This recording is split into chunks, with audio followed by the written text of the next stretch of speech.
मेरी शक्ल सूरत कुछ ऐसी थी कि 2 से 4 लड़कियों के दिल में गुदगुदी जरूर पैदा कर देती थी। कॉलेज की कुछ लड़कियां मुझे देखते हुए आपस में फब्तियां कसती, देख अर्चना, कितना भोला है। हमें देखकर अपनी नजरें नीची करके एक ओर जाने लगता है, जैसे हमारी हवा भी न लगने पाए। डरता है कि कहीं हम लोग उसे पकड़ न ले। हाय, कितना हैंडसम है। जी चाहता है कि अकेले में उससे लिपट जाऊं। ऐसा मत करना, वरना दूसरे लड़के भी तुमको ही लिपटाने लगेंगे। धीरे धीरे समय बीतने लगा था। मैंने ऐसा कोई सबक नहीं पढ़ा था जिसमें हवस की आग धधकती हो। मैं जिस्म का पुजारी न था, लेकिन खूबसूरती जरूर पसंद करने लगा था। एक दिन उसने खूब सजदज कर चारबत्ती के पास मेरी साइकिल के अगले पहिए से अपनी साइकिल का पिछला पहिया भिड़ा दिया था। शायद वह मुझसे आगे निकलना चाहती थी। उसने अपनी साइकिल एक और खड़ी की और मेरे पास आकर बोली, माफ कीजिए, मुझसे गलती हो गई। यह सुनकर मेरे दिल की धड़कनें इतनी तेज हो गईं, मानो ब्लड प्रेशर बढ़ गया हो। फिर उसने जब अपनी गोरी हथेली से मेरी कलाई को पकड़ा, तो मैं उसमें खोता चला गया। दूसरे दिन वह दोबारा मुझे चौराहे पर मिली। उसने अपना नाम अंबाली बताया। मेरा दिल अब उसकी ओर खिंचता जा रहा था। प्यार की आग जलती है तो दोनों ओर बराबर लग जाती है। धीरे धीरे वक्त गुजरता गया। इस बीच हमारी मोहब्बत रंग लाई। एक दिन हम दोनों एक ही साइकिल पर शहर से दूर मस्ती में झूमते हुए आगे बढ़ते जा रहे थे। आकाश में बादलों की दौड़ शुरू हो चुकी थी। मौसम सुहावना था। हर जगह हरियाली बिछी थी। अचानक आसमान में काले बादल उमड़ने लगे, जिसे देखकर मैं परेशान होने लगा। मुझे अपनी उतनी फिक्र नहीं थी जितना मैं अंबाली के लिए परेशान हो रहा था, क्योंकि कभी भी तेज बारिश शुरू हो सकती थी। मैंने अंबाली से कहा, आओ अब घर लौट चले। जल्दी क्या है? बारिश हो गई तो भीगने में ज्यादा मजा आएगा। अगर बारिश हो गई तो इस कच्ची और सुनसान सड़क पर कहीं रुकने का ठिकाना नहीं मिलेगा। पास में ही एक गांव दिखाई पड़ रहा है, चलो वहीं चलकर रुकते हैं। गांव देखने में नजदीक जरूर है, लेकिन उधर जाने के लिए कोई सड़क नहीं है। पतली पगडंडी पर पैदल चलना होगा। अब तो जो परेशानियां सामने आएंगी, बर्दाश्त करनी ही पड़ेंगी, अंबाली ने हंसते हुए कहा। हमने अपनी चाल तेज तो कर दी, लेकिन गांव की पतली पगडंडी पर चलना उतना आसान न था। अभी हम लोग सोच ही रहे थे कि एकाएक मूसलाधार बारिश होने लगी। कुछ दूरी पर घासफूस की एक झोंपड़ी दिखाई दी। हम लोग उस ओर दौड़ पड़े। वहां पहुंचने पर उसमें एक टूटा फूटा तख्त दिखाई पड़ा, लेकिन वहां कोई नहीं था। हम दोनों भीग चुके थे। झोंपड़ी में शरण लेकर सोचा कि कुछ आराम मिलेगा, लेकिन ऐसा कुछ भी नहीं हुआ। अंबाली ठंड से बुरी तरह कांपने लगी। जब उसके दांत किटकिटाने लगे तो वह बोली, मैं इस ठंड को बर्दाश्त नहीं कर पाऊंगी। कोई दूसरा उपाय भी तो नहीं है? तुम मुझे अपने आगोश में ले लो, अपने सीने में छिपा लो, तुम्हारे जिस्म की गर्मी से कुछ राहत मिलेगी। अंबाली ने कहा। अंबाली, हमारा प्यार अपनी जगह है, जिस पर मैं धब्बा नहीं लगने दूंगा, लेकिन तुम्हारी हिफाजत तो करनी होगी। कहकर मैंने अपनी कमीज उतार दी और उसे अपने सीने से चिपका लिया।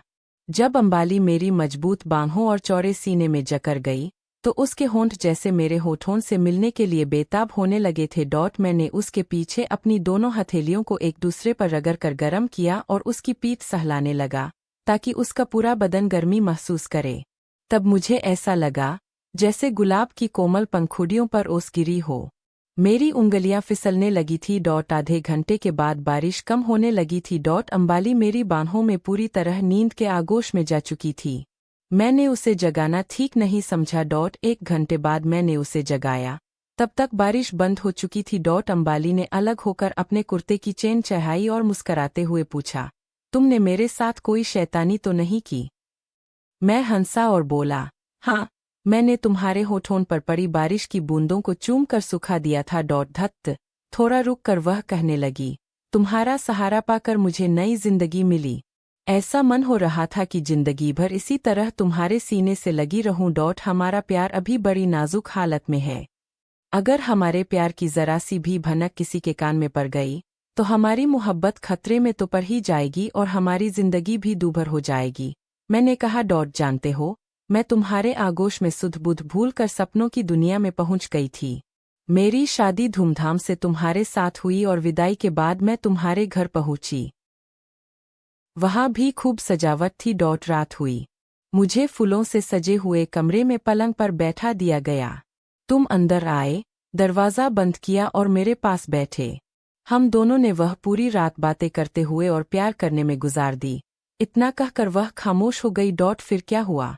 मैंने पूछा। हवा का एक बवंडर आया और मेरा सपना टूट गया। मैंने महसूस किया कि मैं तुम्हारी बाहों में हूँ। मेरा जिस्म तुम्हारे सीने में समाया था। इतना कहते कहते वह मुझसे चिपक गई। अंबाली, बारिश बंद हो चुकी है। अंधेरा घिरने लगा है। अब हमें अपने घर पहुंचने में बहुत देर हो जाएगी। तुम्हारे घर वाले चिंता कर रहे होंगे, कहीं हमारा राज न खुल जाए। तुम ठीक कहते हो, हमें चलना ही होगा। कुछ दिन कई वजहों से हम दोनों नहीं मिल सके, लेकिन एक शाम अंबाली मेरे पास सहमी हुई आई। मैंने उसके चेहरे को देखते हुए पूछा, आज तुम बहुत उदास हो? आज मेरा मन बहुत भारी है। मैं तुम्हारे बिना कैसे जी सकूंगी? कहीं मैं खुदकुशी न कर बैठूं, क्योंकि उसके सिवा कोई रास्ता नहीं सुएता। कहकर अंबाली रो पड़ी। ऐसा क्या हुआ? मेरे घर वालों को हमारे प्यार के बारे में मालूम हो गया। अब मेरी शादी तय हो चुकी है। लड़का पढ़ा लिखा रईस घराने का है। अगले महीने की तारीख भी तय कर ली गई। अब मुझे बाहर निकलने की इजाजत भी नहीं मिलेगी।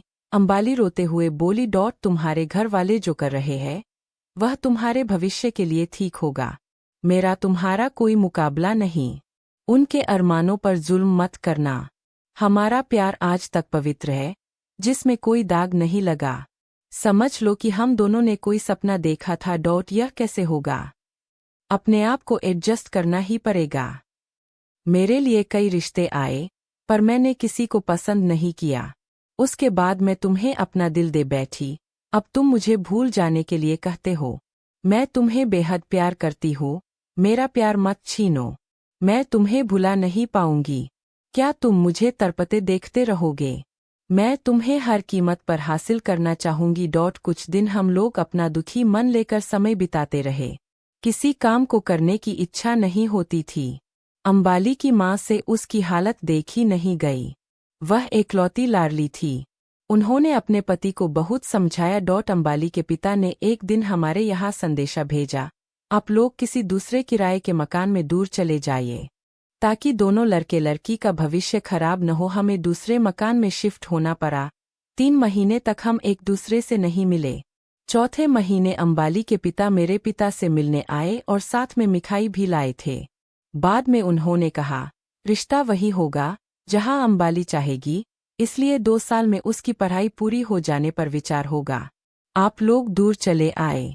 हम दोनों की इज्जत नीलाम होने से बच गई, वरना ये आजकल के लड़के लड़की माँ बाप की नाक कटा देते हैं। मेरे पिता ने उनकी बातों को सुना और हंसकर टाल दिया।